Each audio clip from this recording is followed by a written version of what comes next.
नमः शिवाय। आप सभी श्रोतागणों को मेरा नमस्कार। आज हम मंगलवार प्रदोष व्रत कथा का वाचन करेंगे।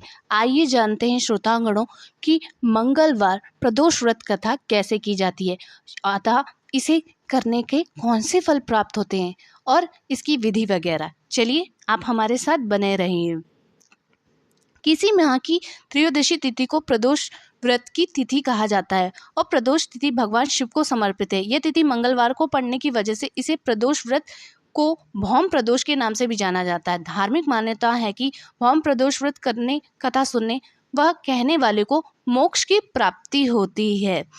भौम प्रदोष व्रत की कथा सुनना बहुत पुण्याई माना जाता है। इस कथा से पूजा भी पूरी होती है। मान्यता है कि भौम प्रदोष व्रत की कथा सुनना और कहना से देवों के देव महादेव का आशीर्वाद भी प्राप्त होता है और आर्थिक परेशानियों से मुक्ति मिलती है। आइए जानते हैं भौम प्रदोष व्रत कथा के बारे में।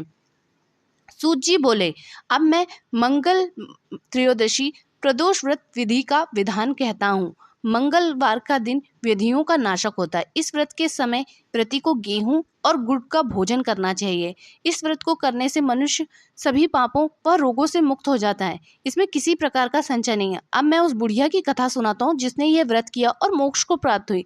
अत्यंत प्राचीन काल की यह घटना है। एक नगर में एक बुढ़िया रहती थी। उसके घर में एक मंगलिया नामक एक पुत्र था।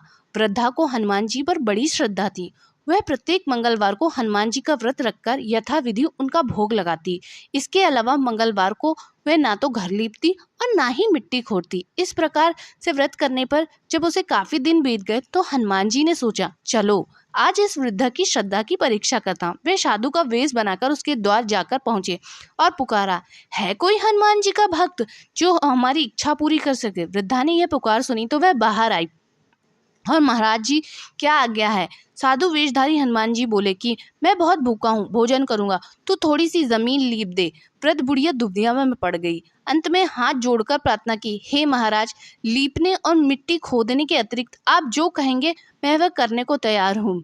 थोड़ी देर मौन रहने के बाद साधु जी ने 3 बार इसी बात को कहा। फिर उन्होंने कहा कि तू अपने बेटे को बुला, मैं उसे औंधा लिटाकर उसकी पीठ पर आग जलाकर भोजन बनाऊंगा। वृद्धा ने सुना तो उसके पैरों तले की जमीन खिसक गई, मगर वह वचन हार चुकी थी। उसने मंगलिया को पुकारा कर साधु महाराज के हवाले कर दिया, मगर साधु ऐसे ही नहीं मानने वाले थे। उन्होंने वृद्धा के हाथों से ही मंगलिया को औंधा लिटाकर उसकी पीठ पर आग जलवाई। आग जलाकर दुखी मन से वृद्धा अपने घर के अंदर जा घुसी। साधु जब भोजन को बुलाकर कहा कि वह मंगोलिया को पुकारे ताकि वह भी आकर भोजन लगा ले। वृद्धा के आंसू भरकर कहने लगी कि अब उसका नाम लेकर मेरे हृदय को और ना दुखाओ। लेकिन साधु महाराज ना माने। वृद्धा को भोजन के लिए मंगलिया को पुकारना पड़ा। पुकारने की देर थी कि मंगलिया बाहर से हंसता हुआ घर में दौड़कर आया।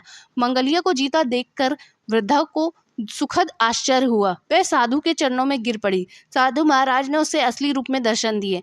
हनुमान जी को अपने आंगन में देखकर वृद्धा की जीवन सफल हो गया। अंततः वह मोक्ष को प्राप्त हुई। तो जो भी यह कथा सच्चे हृदय से सुनता है वह मोक्ष को प्राप्त करता है तथा साथ ही अपने जीवन में धन्य धान आदि चीजों को प्राप्त करता है। साथ ही उसे हनुमान जी के साथ साथ शिव जी की भी कृपा प्राप्त होती है। बोलिए ओम नमः शिवाय। हर हर महादेव। जय शंभू त्रिपुरारी।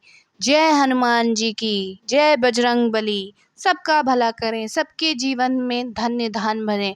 ओम नमः शिवाय। हे भोले शंकर, इस व्रत को करने वाले हर प्रार्थी के जीवन में धन्य धान को भरे रहना, उन सबका जीवन सफल करना। ओम नमः शिवाय।